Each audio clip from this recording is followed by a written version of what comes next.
Now recognizes the ranking member of our Subcommittee on Oversight and Investigations, Mr. Green of Texas. You're recognized for 5 minutes. Thank you, Mr. Chairman.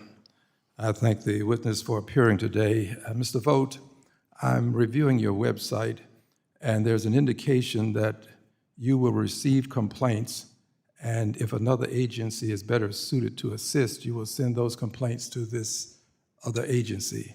Is this a fair statement? I think that's fair. All right. And do you maintain records on the complaints that you receive, sir? We maintain all the records of the consumer portal. We're taking great steps to rationalize. I'll take that as a yes. And in so doing, if you received a complaint about a Ponzi scheme, you would send that complaint to the appropriate agency? If we did not have statutory authority, yes. Okay. Well, let's just review what a Ponzi scheme is quickly. A Ponzi scheme, according to Investopedia, is a fraudulent investment scam that pays returns to earlier investors using capital collected from new investors rather than from any actual business profit, named after 1920s swindler Charles Ponzi. The scheme creates a false illusion of a highly profitable enterprise to continuously lure in fresh capital. A Ponzi scheme. Let's talk about a Ponzi scheme that has made the news as of late.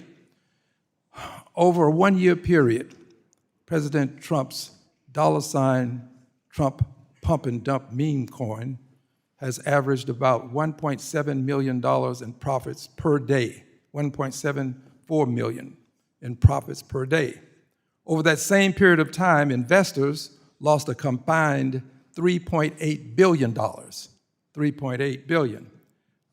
This kind of Ponzi scheme has been reported to you. Can you give me, at some point, the number of complaints you've received about the President of the United States of America and his Ponzi scheme? Congressman, I'm not going to speak to the president's investments other than to say this administration has had the highest. Without going into his investments, I want to know about complaints that you've received. You said you received the complaints.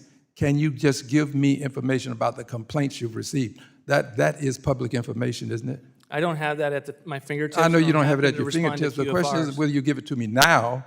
That is unreasonable. I said I'm happy to respond to QFRs on all matters. Okay, well, I don't know what response means. Is that a yes, you'll give me the complaints? You'll let me know the number? I don't know what you're referring to. So I'm referring happy to look. complaints about the President of the United States of America who made $1.74 million per day while other persons were losing billions of dollars, $3.8 billion over the same period of time that he was making $1.74 million per day.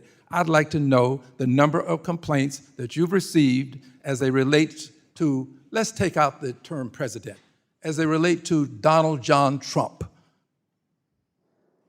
I said I would respond to any of the QFRs that you might have when I don't have the information in front of me. That would be unreasonable. I would not expect you to have it in front of you, sir. Now, before I conclude, I want to associate myself with the statements of the ranking member and also Mr. Vargas. I heard his statements, and I conclude with this. Charles, I want to call him swindler, but he was a predatory person who engaged in a Ponzi scheme. He's the first person that originated this whole concept of a Ponzi scheme, Charles Ponzi. The president, dear sir, appears to be a person who has somehow legitimized a Ponzi scheme that would be called swindling in a righteous world.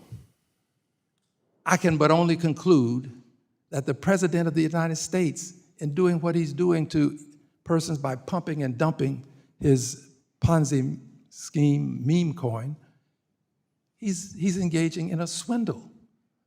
And it does not in any way bring me joy to tell you that we have a swindler as a president. So now if you receive these complaints about the swindler, I assume that you will take appropriate action and that you'll at least send me information concerning the number of complaints. But more than that, it would seem to me that this would be the kind of thing you would be interested in investigating if the President of the United States is engaged in a Ponzi scheme.